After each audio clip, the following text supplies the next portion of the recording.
Wembley resident reported Deborah Chong, his 67-year-old landlord, missing on June 11, 2021.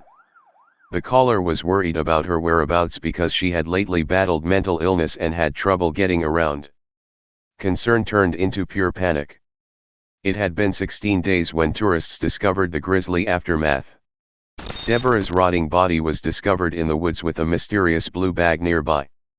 This video takes us on a journey through the investigation into Mrs. Chong's horribly cruel killing and the first ever broadcast punishment of the perpetrator in England. Alright, let's start from the beginning. Mi Kun Chong, or Deborah, as she was more commonly known, was a 67-year-old Londoner famed for her generosity. Deborah, who was recently divorced, had moved to Wembley from Kuala Lumpur, Malaysia, with her spouse 30 years earlier. David Klein, a crane operator, was her renter at the house she owned. Deborah was a committed Christian who frequently posted Christian messages on her social media accounts. People looked up to her since she helped people in need so much. She went through a rough patch when her spouse died and wrote letters to high-profile figures like Prime Minister Boris Johnson and Prince Charles. In fact, Deborah thought she and the prince might share their love through online recordings. After the Fixated Threat Assessment Center, a police/mental health unit, became aware of Deborah's repeated attempts to get in touch with famous people, they sent her to the community health team in her area. There, she received a paranoid schizophrenia diagnosis and began taking psychotropic drugs to treat her condition. The people who knew Deborah were shocked, since she was a woman they had always thought of as innocent and childlike. Despite these assumptions, Deborah realized on her own that she needed assistance. Deborah met Jemma Mitchell, a 36-year-old single mother, during a church event in the summer of 2020. Jemma was also a committed Christian who frequently posted Christian apologetics online. Because of their common religious beliefs, the two women quickly became close friends. Jemma was born in Australia, but she moved to England when she was 2. She went to school for osteopathy in the United Kingdom and then set up shop in a former funeral home in Australia. She moved back to London in 2015, but she was unable to practice osteopathy until she registered with the General Osteopathic Council, as required by law in the United Kingdom. Jemma returned to the dilapidated £4.6 million family home in Brondesbury, Brent, where she had grown up, but now she could only afford to live in the converted garage apartment. Her mother and sister continued to occupy the main floor. Deborah came to see Jemma as a spiritual healer as their friendship became closer. Deborah eventually came to believe that Jemma's alleged abilities were curing her disease. At some point, Jemma told Deborah about how she and her mother had planned to restore their property but instead lost £230,000 to 2 dishonest contractors. After reading the narrative, Deborah was prompted to give £200,000 toward the restoration of the property on the condition that it be utilized for Christian worship. This information was monumental for Jemma. However, she would never get her hands on the cash. At 10:48 p.m. on June 11, 2021, a worried renter reported Deborah missing. Strangely, she had forgotten her phone and spectacles, and he hadn't seen her since the previous evening. He reached out to Deborah since he knew of her friendship with Jemma. Jemma informed him that Deborah had spent the previous year at the Oceanside home of friends of the family in order to recover from her depression. Jemma told the police this information a second time, which sparked an ongoing probe. But until a surprising finding on June 27, advancement was difficult to come by. A family out for a walk with their dog in the woods in Salcombe, South Devon, came upon a horrifying sight, prompting them to dial 9-9-9 immediately. Emergency. Hi, I just found a body. Oh, go ahead, caller. What's your emergency? I just found a body. Right, okay. A body, is it? Are they breathing? No, they're dead. They look like they've possibly been there like a few days or something, with some flies and stuff. Right, okay. Bear me a second. Let's pop this on. What's the road? Yeah, what road are you on? I'm in Salcombe. You're in Salcombe, sorry. let me have a look. I can populate, hopefully, where you are. So, Bennett Road, are you quite near the harbour? We're up from North Sand Beach. Hang on, we'll just look at Google Maps. Oh, okay, yeah. So I can see North Sand Bay. Bennett Road, yeah, you are on Bennett Road. After responding, police discovered what appeared to be human remains. There was a body on the sidewalk at the base of the stairs, but no head. The officers remarked on how clean the skin was around the suspect's neck.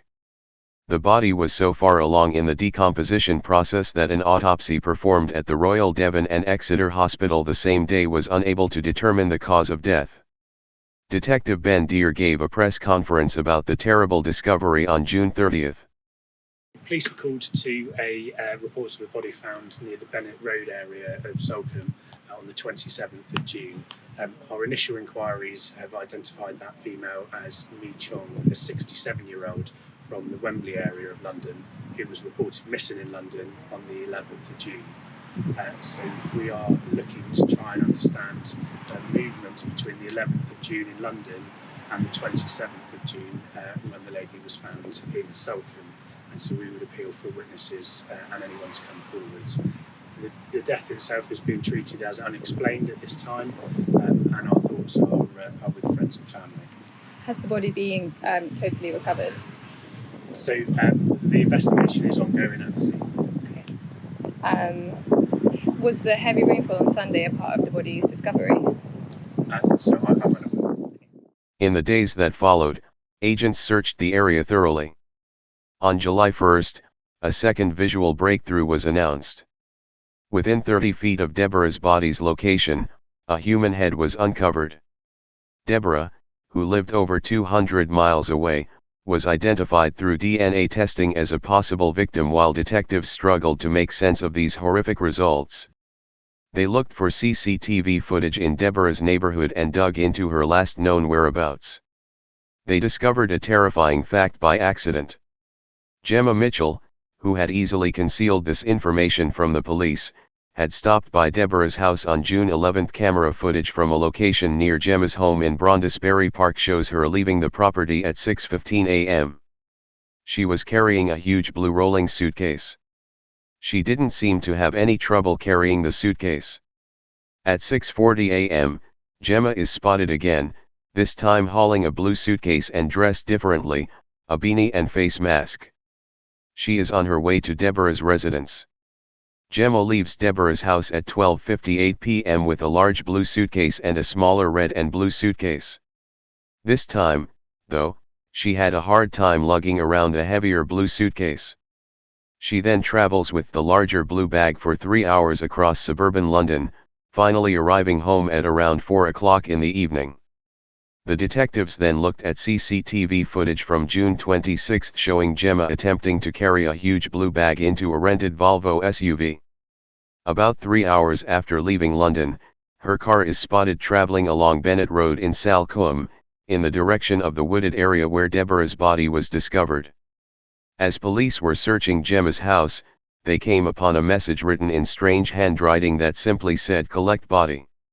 In addition, they found a legal document in Deborah's name, a will dated October 27, 2020, that designated Jemma as trustee. According to the will, Jemma was to get £700,000, or 95% of Deborah's fortune, to use toward home improvements, with the remaining 5% going to Jemma's mother. Examining Jemma's computer further complicated matters by revealing a copy of Deborah's will written in Word on July 1, 2021, several weeks after her death. Detectives pieced together the following using data gleaned from phone logs, app messages, and other sources. Deborah had criticized Jemma for being disorganized in the months before her death. Deborah promised Jemma's family £200,000, but it wasn't until she visited their home that she learned the entire scope of the problem. The property's dilapidated condition shocked Deborah.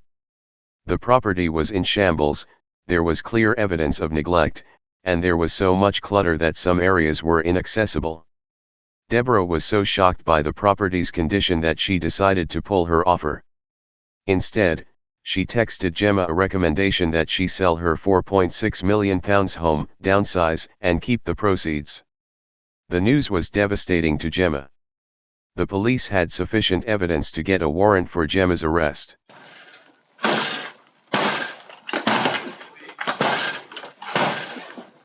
Police! Excuse me.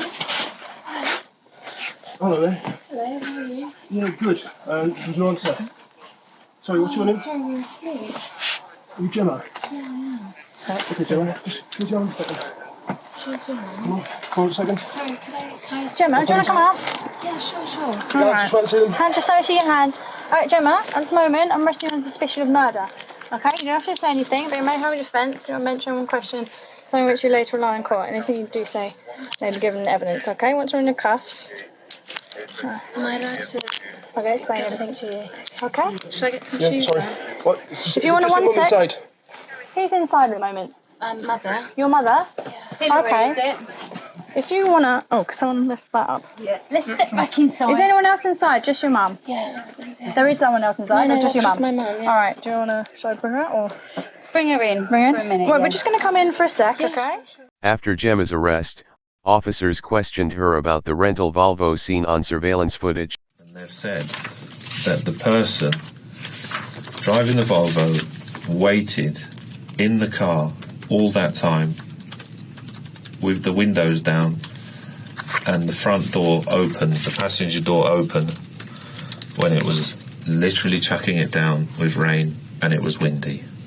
Why is that, Jemma? No comment. The car stank, didn't it, Jemma? No comment. Stunk of a dead person. No comment. Stunk of Deborah's decomposing body.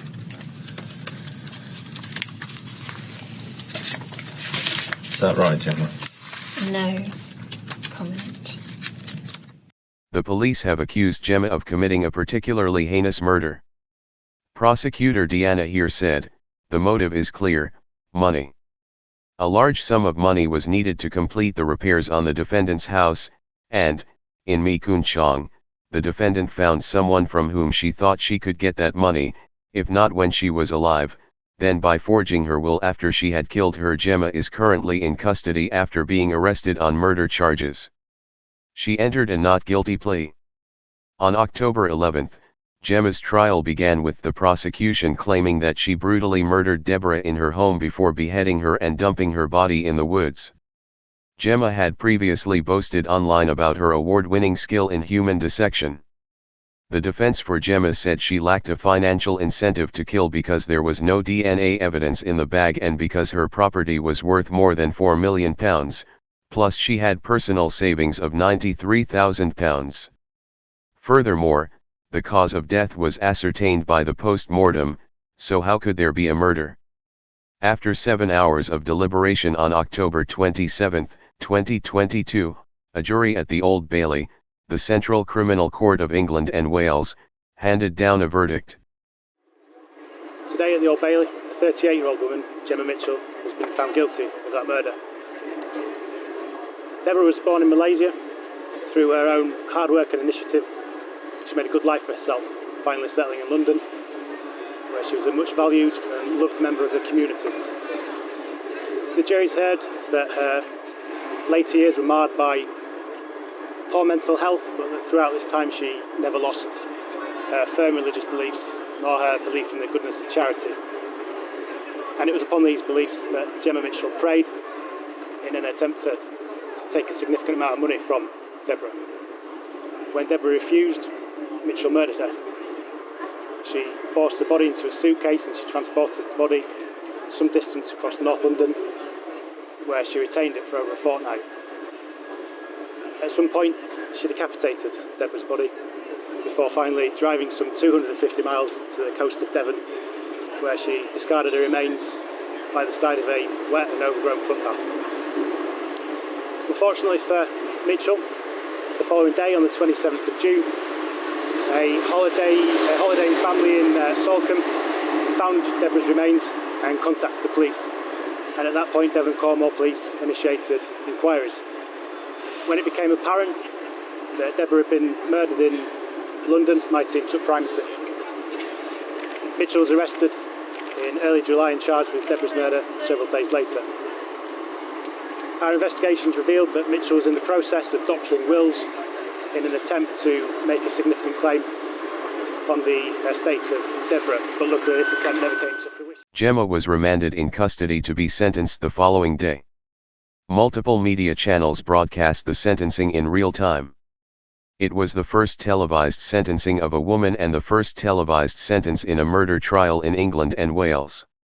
While Jemma was in court awaiting her sentence, she was spotted mouthing "Hello, Mummy" to her mom, Hilary, who was in the audience and returned the greeting with a smooch from the balcony.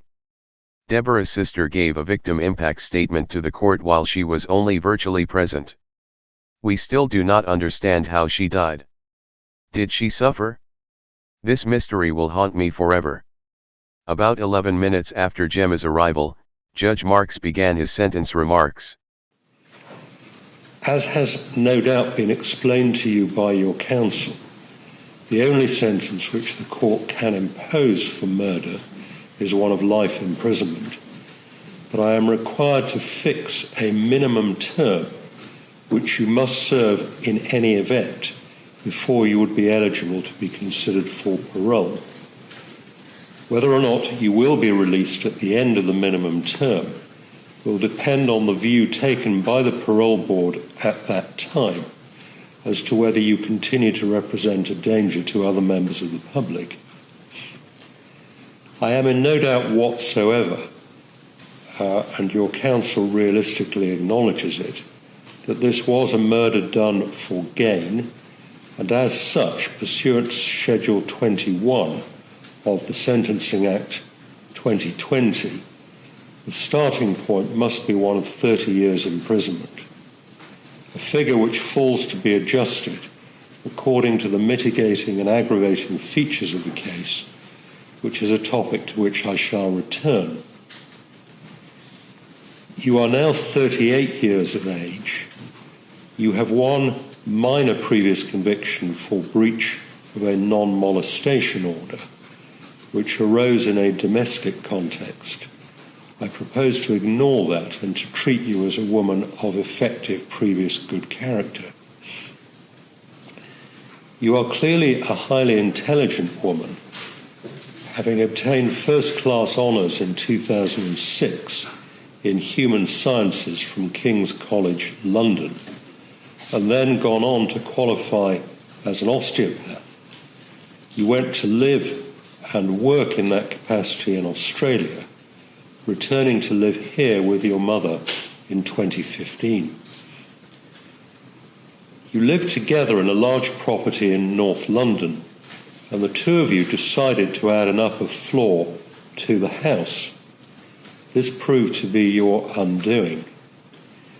You and your mother paid a total of £230,000 to two builders, one of whom evidently cheated you, and you were thereby exhausted of a large part of your resources, but the work remained substantially unfinished, and the house was left without a roof and covered in scaffolding. Meanwhile, you met the victim in this case through the church, sometime it would appear in 2020.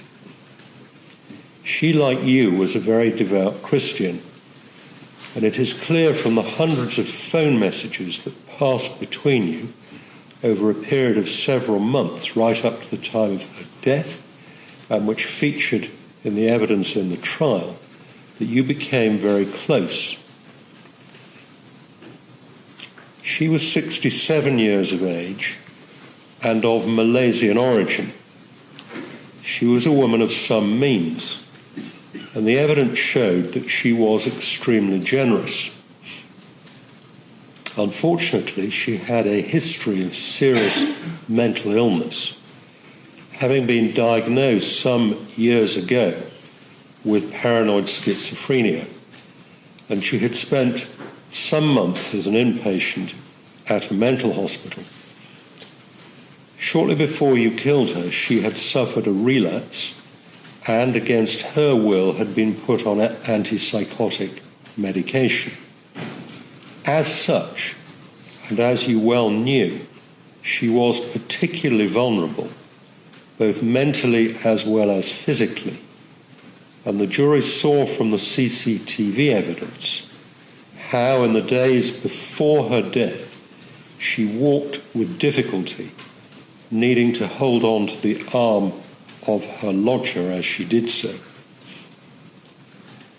The messages that passed between the two of you showed that she was very well aware of your problems with regards to the house and was proactive in attempting to help you. This culminated in her offering to give you £200,000 to spend on the house, an offer, however, which she withdrew a few days before you killed her, which I am sure is what led you to do what you did. On the morning of the 11th of June of last year, you set off early from your home address, taking with you a large suitcase, which it was evident from the CCTV was either empty or had very little in it. You went by public transport to her address and you stayed there for over 5 hours. When you emerged from the property, it was clear from the CCTV evidence that you had injured your hand. I'm satisfied that can only have happened whilst you were inside the house and must have occurred in the course of the killing. Later that evening, you attended St. Thomas's Hospital, where you were treated for a fractured finger. You claimed that had occurred when you trapped it in a car door. In my judgment, that was clearly a lie. The suitcase that you had taken to the house was now very obviously full and heavy. You also now had with you another case. I'm sure that this other case was the one that the police later recovered from your home. It is clear that it belonged to Deborah Chong, and it contained many documents that also belonged to her, including her passport, driving license, naturalization papers, bank credit, and other loyalty cards. That large suitcase contained Deborah Chong's body. I have no doubt that you had killed her whilst you were at her house, and absent any explanation from you, given that you went no comment throughout your police interviews and did not go into the witness box, I am driven to the conclusion that you went to her house that morning with that intention in mind.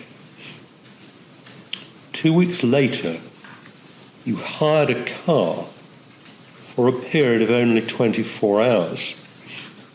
You were seen on CCTV to put that large suitcase into the hire car. It was clearly heavy, such that you needed a trolley to wheel it down the road and into the car. That is because it contained Deborah's body. You then drove down to Devon, where you clearly planned to dump her body. But your plans went awry when you had a puncture which had to be attended to by the AA. This meant that you had rather less time down there to find a place to secrete the body than you had envisaged, hence why you were unable to find a more remote location than you did. The place that you alighted upon was at the bottom of some steps on a public footpath by some woodland adjacent to Bennett Road in Salcombe.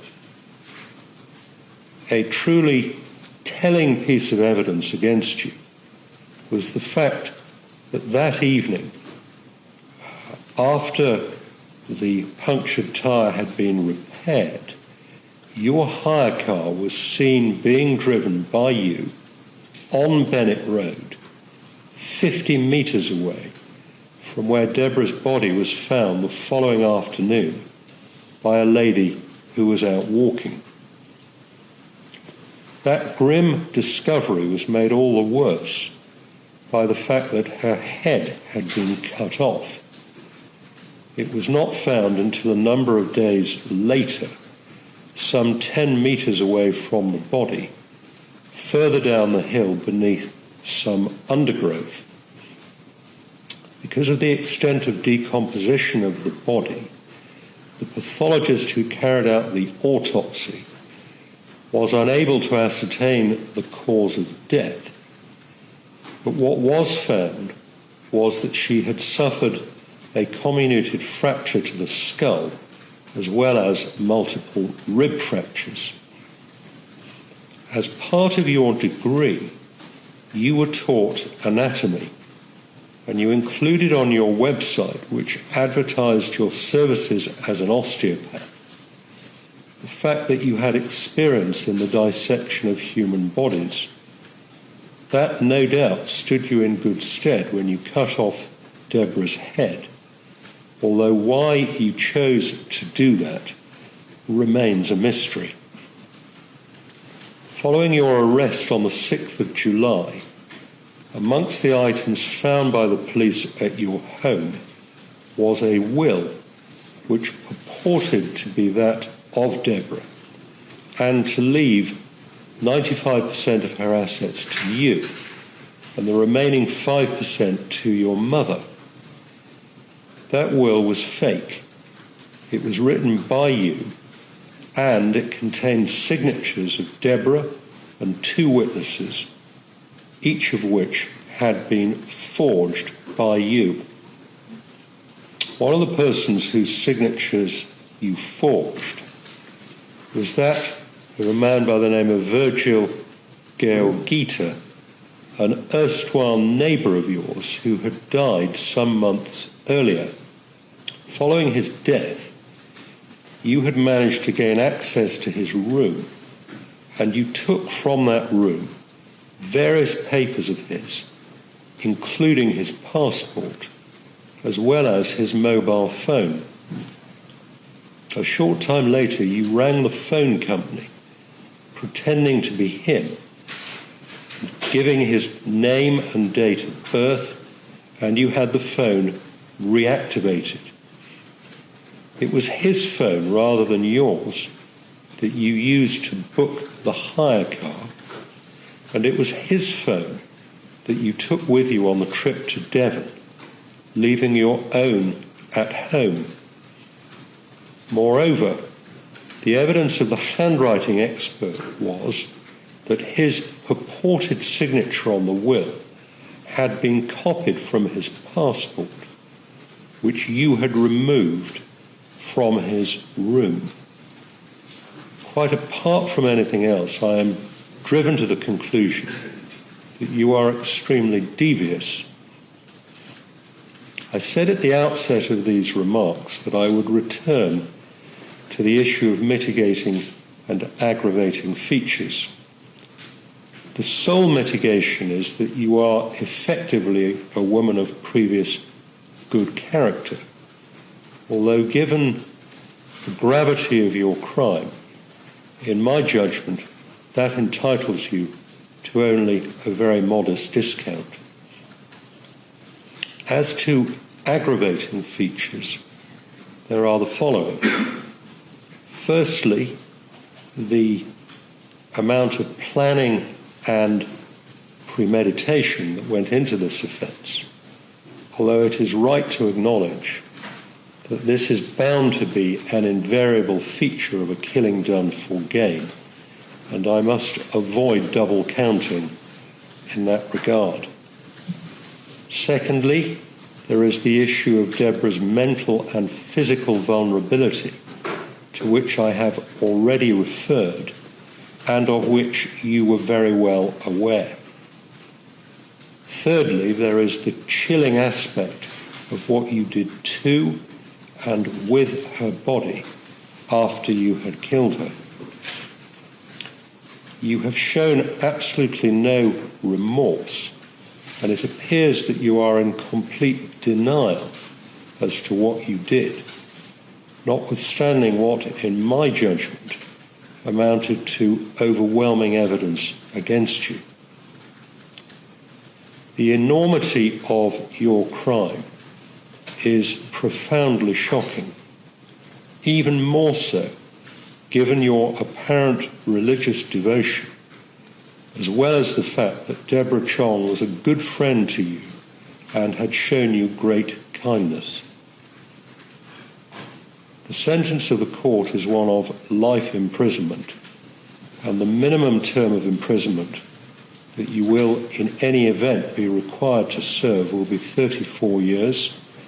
There will be deducted from that term the 475 days that you have spent in custody on remand, and the statutory surcharge will apply.